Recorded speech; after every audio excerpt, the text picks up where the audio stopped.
नमस्कार, good evening साथियों, जय भीम। अम्बेडकरनामा के 49वें एपिसोड और लाल की क्लास में आप सबका स्वागत है। काला राम मंदिर प्रवेश आंदोलन पे ये आखिरी और कंक्लूडिंग चैप्टर है, अध्याय है, भाग है। पिछले एपिसोड में हमने देखा था कि कैसे डॉक्टर अंबेडकर ने एक लंबा 5 पन्नों का पत्र लिखकर अस्पृश्यों के बारे में कांग्रेस, हिंदू नेताओं, गांधी की क्या स्थिति है, उसे क्या अंतर्विरोध हैं, इसको स्पष्ट करने की उन्होंने कोशिश की थी। उनके इस मुहिम का दलित वर्ग के नेताओं ने पुरजोर समर्थन किया, लेकिन गांधी ने उनको जवाब दिया। गांधी ने लिखा, एक स्टेटमेंट जारी करके उन्होंने कहा कि मैं एक हिंदू हूँ और मात्र इसलिए नहीं कि मेरा जन्म हिंदू समुदाय में हुआ है, बल्कि मैं अपने विश्वास और अपनी इच्छा से हिंदू हूँ, बाय चॉइस। मेरी धारणा वाले हिंदुत्व में, मतलब मेरे ब्रांड के हिंदुत्व में कोई छोटे या बड़े का कोई स्थान नहीं है, बड़प्पन या घटिया जैसा कोई स्थान नहीं है।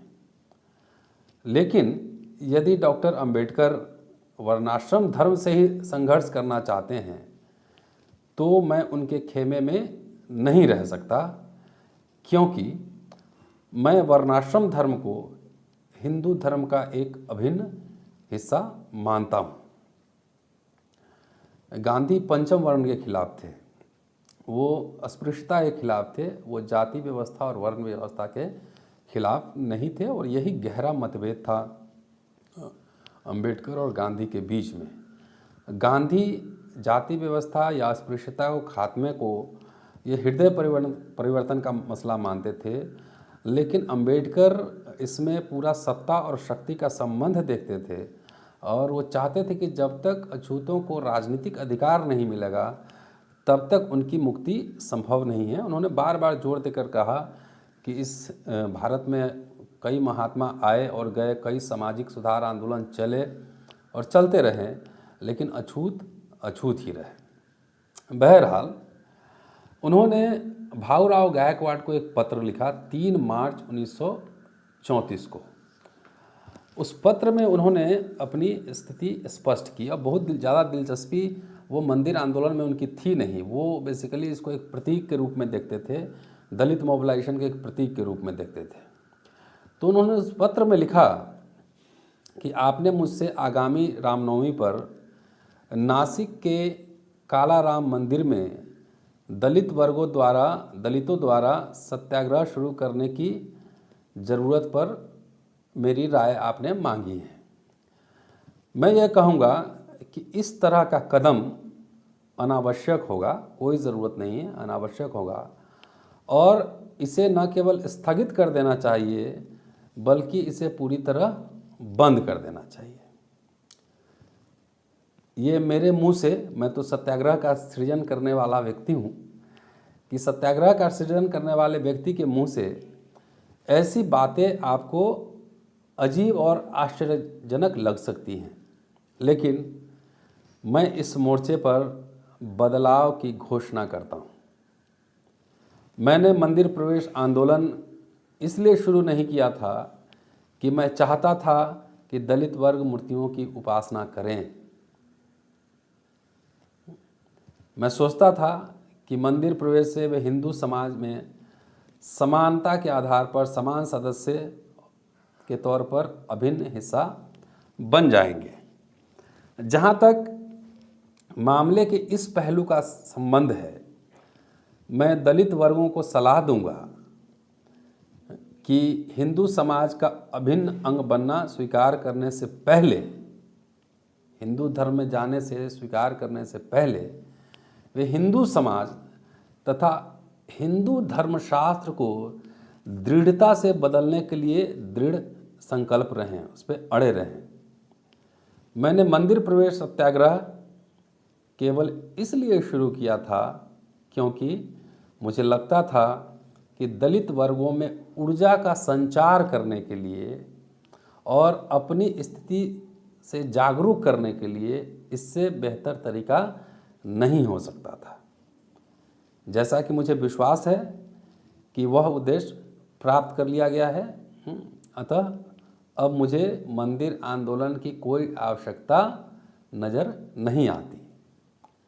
मैं चाहता हूँ कि दलित वर्ग अपनी ऊर्जा और संसाधन राजनीति और शिक्षा पर लगाएं, और मुझे उम्मीद है कि वे इन दोनों के महत्व को समझ जाएंगे कि दोनों जो मंदिर आंदोलन है या फिर तालाब का आंदोलन है, दोनों आंदोलन अंबेडकर के लिए एक सिंबल था कि कैसे दलितों को मोबिलाइज किया जाए।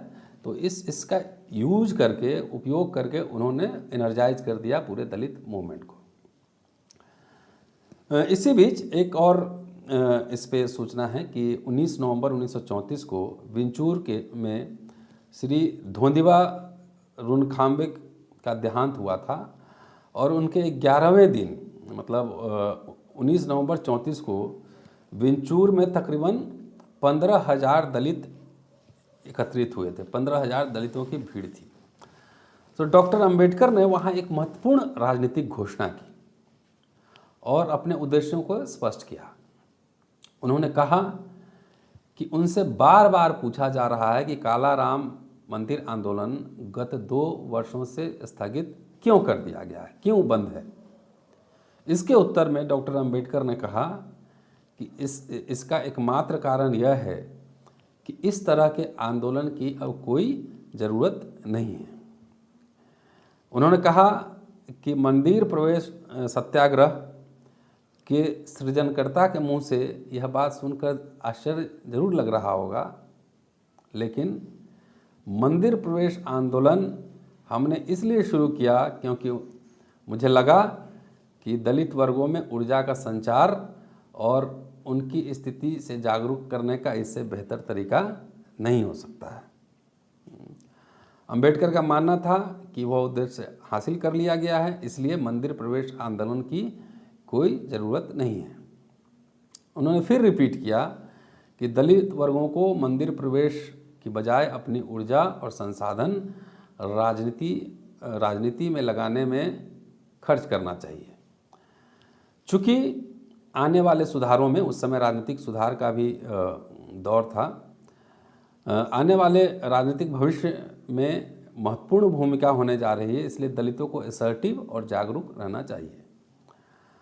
अंत में उस कार्यक्रम में चूँकि श्रद्धांजलि सभा थी, उन्होंने नासिक मंदिर प्रवेश सत्याग्रहियों की खूब प्रशंसा की और उन्होंने कहा कि इन्होंने न केवल अपने भाइयों को जगाया है और न उन्हें हिंदू समाज में उसकी असली जगह का एहसास कराया है, बल्कि पूरे सभ्य संसार में दलित वर्गों के प्रति गहरी सहानुभूति भी पैदा की है। उन्होंने अपने बच्चों को शिक्षित करने की आवश्यकता पर जोर दिया। तो 34 तक आते आते कोई दिलचस्पी नहीं थी, वो राजनीतिक लड़ाई के लिए तैयार हो चुके थे। लोगों को मोबिलाइज करना था, सुसुप्त पड़े लोगों को जागृत करना था। मंदिर और तालाब के बहाने उन्होंने जागृत कर लिया था।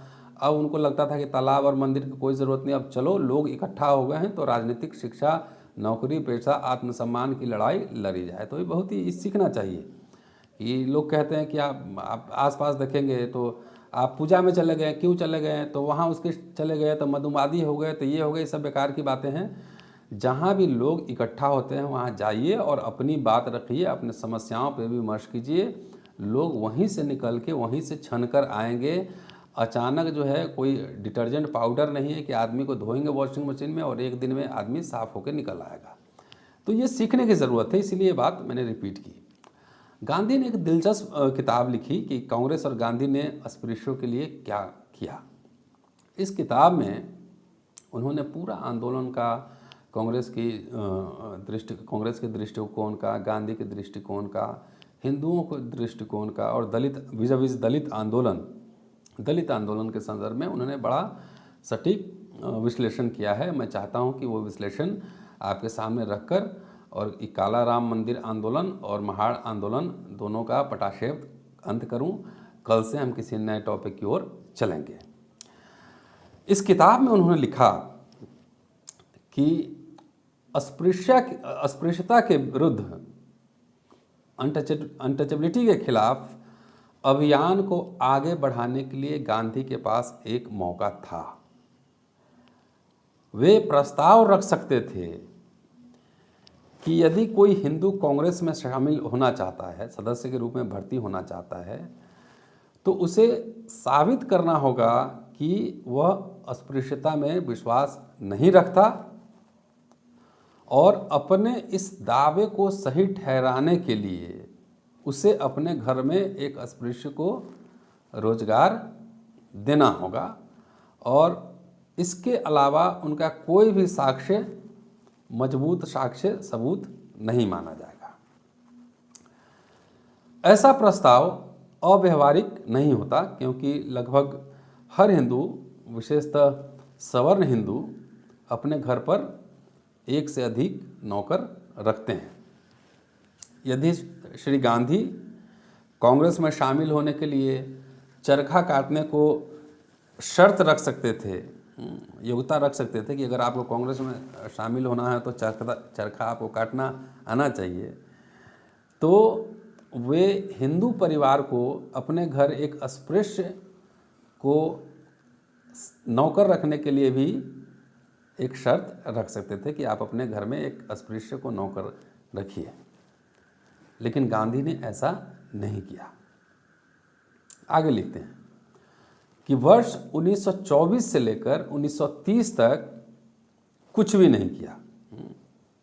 इस अवधि में के दौरान गांधी ने अस्पृश्यता हटाने के लिए कोई सक्रिय कदम नहीं उठाए और न ही अस्पृश्यों को के लिए लाभदायक किसी गतिविधि में दिलचस्पी दिखाई कि जिससे कि अस्पृश्यों को लाभ हो।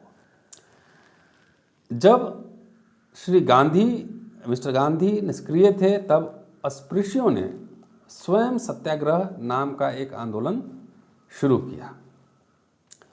इस आंदोलन का उद्देश्य मंदिर में प्रवेश करने तथा सार्वजनिक कुओं से पानी लेने के अस्पृश्यों के अधिकार को स्थापित करना था। कोलाबा जिले में स्थित 14 टैंक में सत्याग्रह सार्वजनिक जल के लिए अस्पृश्यों के अधिकार को स्थापित करने के लिए था। नासिक जिले में कालाराम मंदिर में अस्पृश्यों का आंदोलन मंदिर में प्रवेश दिलाने के उद्देश्य से किया गया था।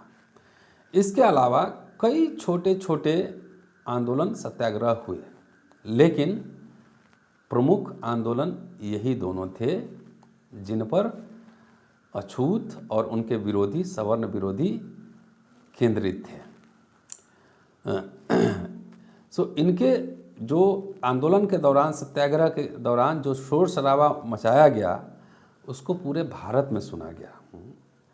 अस्पृश्य वर्ग के हजारों स्त्री और पुरुषों ने सत्याग्रह में हिस्सा लिया।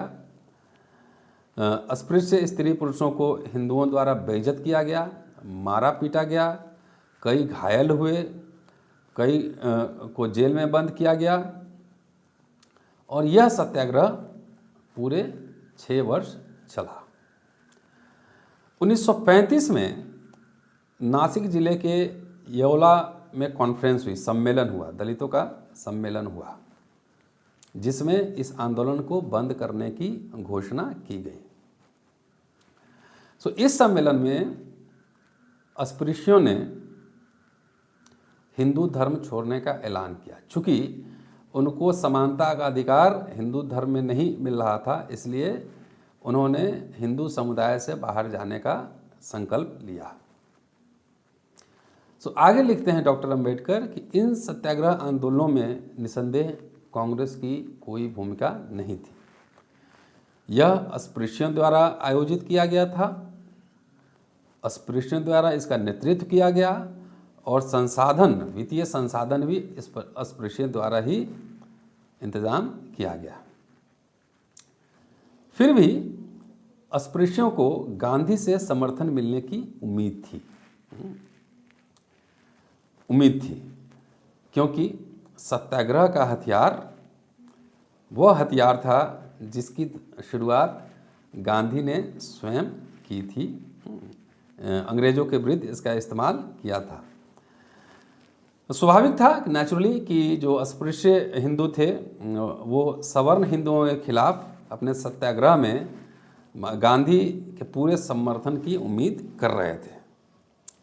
सो इन सत्याग्रह का उद्देश्य सार्वजनिक कुओं से पानी लेने और हिंदू मंदिरों में प्रवेश स्थापित करने के लिए था, अछूतों का प्रवेश स्थापित करने के लिए था। परंतु श्री गांधी ने सत्याग्रह को, अस्पृश्यों के सत्याग्रह को कोई समर्थन नहीं दिया, और समर्थन देना तो छोड़िए, उन्होंने अस्पृश्यों के इन कामों की कड़ी निंदा की। सो आगे लिखते हैं डॉक्टर अंबेडकर कि इस संदर्भ में दो अनोखे हथियार का उल्लेख किया जा सकता है, जिसको गढ़ने में और उसको एग्जीक्यूट करने में, उसको कार्यान्वयन करने में का पूरा श्रेय गांधी को है। इसमें पहला जो है वो है सत्याग्रह। तो गांधी ने सत्याग्रह के इस हथियार का प्रयोग राजनीतिक त्रुटियों को दूर करने हेतु करने के लिए ब्रिटिश सरकार के विरुद्ध कई बार किया है। लेकिन श्री गांधी ने इस हथियार का प्रयोग हिंदुओं से अस्पृश्यों के लिए मंदिर एवं कुएं खुलवाने के लिए कभी नहीं किया। ये अछूतों के लिए उन्होंने कभी अनशन उपवास नहीं किया। सत्याग्रह, उपवास गांधी का दूसरा हथियार था। कहा जाता है कि गांधी ने कुल 21 बार उपवास किए हैं। इनमें से कुछ उपवास हिंदू मुस्लिम एकता के लिए थे और कुछ उपवास उनके आश्रम के सदस्य द्वारा किए गए अनैतिक कार्यों के प्रायश्चित के रूप में थे। तो लेकिन इन 21 उपवासों में से एक बार भी उन्होंने अस्पृश्यता के खिलाफ ये उपवास नहीं किया। तो ये तथ्य काफ़ी रोचक और उल्लेखनीय है। आगे डॉक्टर अंबेडकर लिखते हैं कि 1930 में गोलमेज सम्मेलन हुआ। गांधी 1931 में दूसरे गोलमेज सम्मेलन में शामिल हुए। यह सम्मेलन भारत के स्वशासन के लिए संविधान तैयार करने के मामलों से संबंधित था और इस बात पर सहमति बनी कि यदि भारत को स्वशासित देश बनना है तो सरकार जनता के द्वारा और जनता के लिए होनी चाहिए। तो हर कोई सहमत था कि जब कोई सरकार वास्तविक रूप में जनता की सरकार होगी तभी जनता के लिए वह सरकार कारगर बन सकेगी।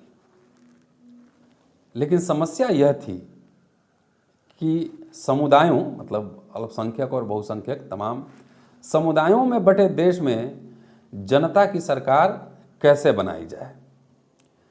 तो इन परिस्थितियों को देखते हुए यह सहमति बनी कि भारत में सांप्रदायिक प्रतिनिधित्व के आधार पर विधायिका और कार्यपालिका में भागीदारी दी जाए और जब तक ये नहीं होगा तब तक जनता की सरकार बनना संभव नहीं है। इस सम्मेलन में अस्पृश्यों की समस्या भी छाई रही। यह एक नया पहलू था कि इसके पहले तो भारत की राजनीति का केंद्र सिर्फ हिंदू और मुसलमान होता था, लेकिन अब ये एक ट्रायंगल हो गया। अब उसमें एक अनटचेबल भी एक स्टेक होल्डर बन गया है। सो यह एक नया पहलू था। प्रश्न था कि अछूतों को इसी तरह हिंदुओं के रहमो करम पर छोड़ दिया जाए अथवा सांप्रदायिक प्रतिनिधित्व का उन तक विस्तार करके उन्हें अपनी रक्षा करने के साधन उपलब्ध कराया जाए। कि जिस तरीके से मुसलमान को सांप्रदायिकता के आधार पर आप दे रहे हैं सेपरेट थिंग, उसी तरह से दलितों को भी दिया जाए जिससे कि वो अपने को सशक्त बना सके। हिंदुओं की दया पे छोड़े जाने का अछूतों ने सख्ती से विरोध किया तथा अन्य अल्पसंख्यकों को दी गई सुरक्षा जैसी ही सुरक्षा की मांग की। अछूतों का दावा सबने स्वीकार किया यह जस्टिफाइड, न्यायोचित और तर्कसंगत भी था। उन्होंने दावा किया कि हिंदुओं और मुसलमानों, हिंदुओं और सिखों, हिंदुओं और ईसाइयों के बीच की दरार उस दरार की तुलना में कुछ भी नहीं है जो दरार हिंदुओं और अछूतों के बीच है। यह दरार अत्यंत व्यापक और गहरी है। हिंदुओं और मुसलमानों के बीच की दरार धार्मिक है, सामाजिक नहीं। लेकिन अछूतों और सवर्णों के बीच की दरार वो सामाजिक भी है और धार्मिक भी है, दोनों है। हिंदुओं और मुसलमानों के बीच दरार से उपजी प्रतिद्वंद्विता मुसलमानों के लिए राजनीतिक आपदा नहीं कही जा सकती, क्योंकि हिंदुओं और मुसलमानों के बीच का संबंध मालिक और दास का संबंध नहीं है। यह तो सिर्फ मनमुटाव है। हिंदू और मुसलमान के बीच सिर्फ मनमुटाव है और मुसलमान विजेता जाति हैं, वो लड़ सकता है बराबरी के आधार पे। ये अम्बेडकर ने बार बार कई बार लिखा है कि इसीलिए किसी मुसलमान को छेड़ने से हिंदू डरते हैं। लेकिन दूसरी तरफ हिंदुओं और अछूतों के बीच की दरार को अछूतों के लिए पॉलिटिकल क्राइसिस आपदा कहा जाना चाहिए, क्योंकि दोनों के बीच का संबंध स्वामी और दास का संबंध है। अछूतों ने दावा किया कि सामाजिक सुधार आंदोलन के माध्यम से उनके और हिंदुओं के बीच की खाई को पाटने के प्रयास सदियों से किए जा रहे हैं, लेकिन सारे प्रयास नाकाम रहे हैं। उनकी सफलता की कोई आशा भी नहीं है। सत्ता हिंदुओं के हाथ में हस्तांतरित की जा रही है, इसीलिए यदि यह बेहतर नहीं तो उसी स्तर के सुरक्षा के उपाय अछूतों के लिए भी किए जाएं, जैसा कि मुसलमानों और अन्य अल्पसंख्यक समूहों के लिए किए जा रहे हैं, सिख ईसाई के लिए किए जा रहे हैं, तो अछूतों के लिए भी कुछ सुरक्षा के उपाय किए जाएं। ये सारा स्टोरी नरेट करने के बाद अंबेडकर कंक्लूड करते हैं कि यहाँ भी श्री गांधी के पास